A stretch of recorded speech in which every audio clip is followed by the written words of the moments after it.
አንድ ሐሰተኛ ነቢይ ወደሚያገለግልበት አዳራሽ ከመግባቱ በፊት የግድ ከሴቶች ጋር ወሲብ እንደሚፈጽም ስንቶቻችሁ ታውቃላችሁ? ይህ ብቻ አይደለም። የሚገርመው ትልቁ ጉዳይ እዚህ ጋር ነው። እነዚህን ወሲብ የሚፈጽማቸው ሴቶች ከጨረሰ በኋላ የሴቷን ዘር በዚህ ነጭ ፎጣ እንደሚጠርግና ያንንም ፎጣ ይዞ መድረክ ላይ እንደሚወጣ ስንቶቻችሁ ታውቃላችሁ? ትልቁ ጉዳይ እዚህ ጋር ነው ያለው። ልብ ብላችሁ አስተውሉ። ሐሰተኛ ነቢያቱ መድረክ ላይ ከወጡ በኋላ ትንቢት ከመጀመራቸው በፊት በፎጣው አይናቸው አካባቢና አፋቸው አካባቢ እንደ መጥረግ ነገር ያደርጋሉ። ያም ጉዳይ ሪቹዋል ነው። እንደዛ በሚያደርጉበት ሰዓት እዛ ጉባኤ ውስጥ ለተገኘ ሰው ትንቢት መናገር ይጀምራሉ።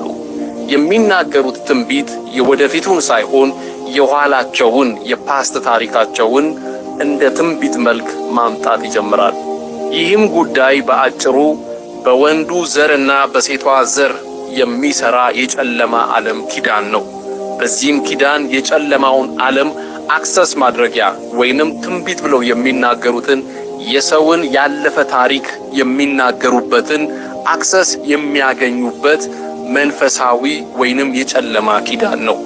በጣም የሚገርማችሁ አንድ ሐሰተኛ ነቢይ ወደ መድረኩ ከመውጣቱ በፊት ወይንም ደግሞ ከወረደ በኋላ በአንድ ቀን ከ3 ወይንም ከ4 እስከ 5 ሴቶች ጋር ወሲብ እንደሚያደርግ ስንቶቻችሁ ታውቃላችሁ? እስኪ ወዳጆቼ እናስተውል፣ አስተውሉ። ብዙ ጩኸቶችን ልብ ብለን እናስብ፣ ቆም ብለን እንመልከት። ብዙ ሴቶች ተደፈርኩኝ የሚሉት በተለያዩ ገስት ሃውሶች በተለያዩ ነቢያቶች ልደፈር ነበር፣ ተደፈርኩኝ፣ እንደዚህ አይነት ነገር አታክ አደረገኝ ተብለው የሚነገሩት ነገሮች ውሸት ናቸው። እዚህ ጋር ደግሞ ልጁ ሲናገር እንደሰማችሁት ከሴት ልጅ ጋራ የሚገናኙና ፈሳሿን በዚህ ነጭ ጨርቅ ጠርጎ እሱን ይዞ ነው መድረክ ላይ የሚወጣው። አብሮ መጽሐፍ ቅዱስ አለ። ጨርቁን ይይዛል። ገልጦ አንድም ጥቅስ ጠቅሶ አያውቅም። አይታችሁ ከሆነ በተለይ እስራኤል ዳንሳ ይሄ ነጭ ማህረብ የሚይዙ አሉ፣ ብዙ ናቸው። በጣም ቀፋፊ የሆነ ነገር ነው የምንሰማባቸው እና ጥቅሱን አይጠቅሱትም። ቀልድ ነው፣ ማፌዝ ነው፣ ቧልት ነው። በቃ ሌላ ነገር የለም። የሚያወሩት ነገር በሙሉ ከዛ ጋር የተገናኘ ነው። ውሏቸው ስለሆነ መሰለኝ ከጊደር ከአህያ የዋለች ጊደር ፈስተምራ ትመጣለች እንደሚባለው ያው ነው፣ ተመሳሳይ ነው።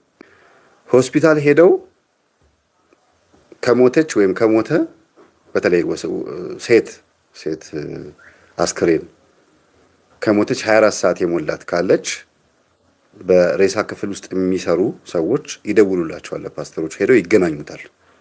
አንዱ መንፈስ መዋረሻው ሄደው አስክሬን መገናኘት ነው። ሁለተኛ ደግሞ ስኬሌተን አጽም ጭንቅላት ማለት ነው። የሰው ጭንቅላት ስኬሌተን ቦንስ አምላኪዎች ናቸው ማለት ነው። አምጥቶ እቤታቸው ማስቀመጥ ያንን እዛ አጽም ላይ ዘራቸውን ማፍሰስ ከዚህ በፊት እንደነገርኳችሁ በገጠሜ ላይ ማለት ነው። አስክሬን መገናኘት ነው። በተለይ ወንዶች ፓስተሮች፣ በብዛት ወንዶች ፓስተሮች፣ ሴቶች እንኳን ምናልባት አይዶን ነው እንግዲህ ሴት ፓስተሮችም አሉ። ወንድ አስክሬን ይገናኛሉ ብዬ አላስብም። ለምን የሞተ ስለሆነ እንኳን አይደለም ሞቶ በህይወት ያለ ወንድ እንኳን ላይፈቅድላት ይችላል። ምክንያቱም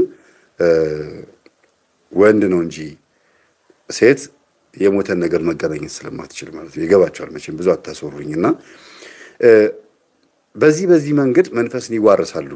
ይሄንን ከየት ተማሩት ሲባል ከሌላ ሀገር ከአፍሪካ ፓስተሮች ነው የተማሩት። ይሄንን ያሰልጥኗቸዋል እና አንድ ጊዜ ብቻ ነው የምትፈጽመው። ከዛ በኋላ ግን በቃ በህይወት ላይ ነው ስራህን የምትሰራው ተብሎ ይነገራል። ይመጣል እና